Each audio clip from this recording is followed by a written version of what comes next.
Hello guys, welcome to my new channel learning with beauty.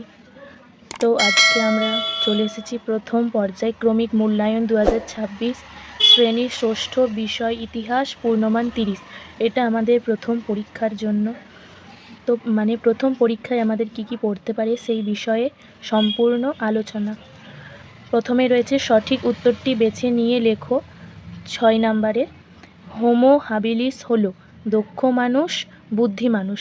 Homo habilis হলো দক্ষ মানুষ। আদিম মানুষের প্রথম হাতিয়ার ছিল ভোঁতা পাথর না ছুঁচালো পাথর? উত্তর হবে ভোঁতা পাথর। লুসির কঙ্কালটি প্রায় 30 না 32 লক্ষ বছর? 32 লক্ষ বছর। 13 কথার অর্থ হাতি না ষাঁড়? ষাঁড়। হরপ্পা সভ্যতায় বাড়ি ঘরগুলি ছিল পাথর না পোড়া ইট দিয়ে তৈরি? পোড়া ইট দিয়ে তৈরি। লোথাল শব্দের অর্থ মৃতের স্থান না সমাধি? মৃতের স্থান। গ্রাম ও নগরকে কেন্দ্র করে কি গড়ে উঠল? নাগরিক সভ্যতা। এটা 2 দাগের প্রশ্ন, 4টে থাকবে। ভারতীয় উপমহাদেশের কোথায় প্রথম নগর দেখা গিয়েছিল? সিন্ধু নদের অববাহিকায়। মেহেরগড় সভ্যতা আবিষ্কার করেন কে? মেহেরগড় সভ্যতা বলতে মহেঞ্জোদারো সভ্যতা। যা ফ্রাসোয়া জারিজ। রাজস্থানের কোন স্থানে আদিম মানুষের চিহ্ন পাওয়া যায়?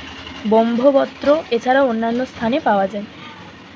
এরপর 3 দাগ, 3 দাগে সংক্ষিপ্ত উত্তর দাও। 2টি করতে হবে। 4 নম্বর, কবে হরপ্পা ও মহেঞ্জোদারো কেন্দ্র আবিষ্কার হয়? 1921 ও 1922। 1921 সালে হরপ্পা ও 1922 সালে মহেঞ্জোদারোর কেন্দ্র আবিষ্কার হয়। পরের পাতায় দেখে নেব।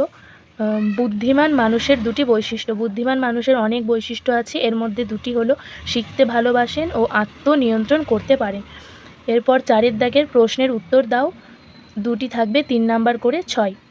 টিকা লেখো ভীমবেটকা। এটা ভীমবেটকার টিকা। ভীমবেটকা প্রশ্নটা খুবই ইম্পর্টেন্ট, এটা তোমরা ইতিহাস বইয়ে পেয়ে যাবে।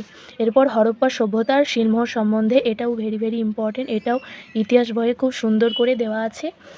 এরপর হচ্ছে 5 দাগ, 7-8টি বাক্যে উত্তর দাও। 2টি থাকবে, 5 নম্বর করে 10 নাম্বার। প্রথম আদিম মানুষ জোট বেঁধেছিল কেন? কেন তারা যাযাবর ছিল? আদিম মানুষ জোট বেঁধেছিল কারণ একা একা থাকার অনেক বিপদ, একসঙ্গে থাকলে বিপদ অনেক কম। আর তারা যাযাবর হয়েছিল বলেই তারা বন জঙ্গল থেকে ফল মূল সব সংগ্রহ করে আনতো, তারা একসঙ্গে শিকার করতে যেত। আর হরপ্পা সভ্যতার নগর পরিকল্পনা, এটি ইতিহাস বইয়ে খুব সুন্দর করে দেওয়া আছে। যদি ভিডিওটা ভালো লাগে থাকে please like, comment and subscribe my channel. এবার দেখিয়ে দিচ্ছি প্রশ্নগুলো। এই প্রশ্নগুলো ভালো করে পড়তে হবে।